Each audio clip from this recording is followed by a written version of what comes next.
Hey guys, Trudy here with Panhandle Power Wash Supply, and here we test again. Here's my sample boards. I'll be going to the paint manufacturing companies, or sorry, the stores, and I will be finding out what they suggest to clean said paint, and be testing 3 different paint manufacturers with 4 different chemicals, and hopefully it doesn't fail like this one. So November 9th and 10th, I will be having my free 2-day training again in Sandestin in Miramar Beach, Florida. Here are my sample boards.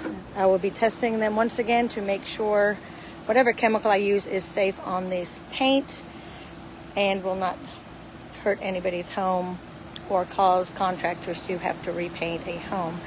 So November 9th and 10th, in Sandestin, Florida. If you want to register, you can go onto the banner on Panhandle Power Wash Supply and click it and redirect you to register.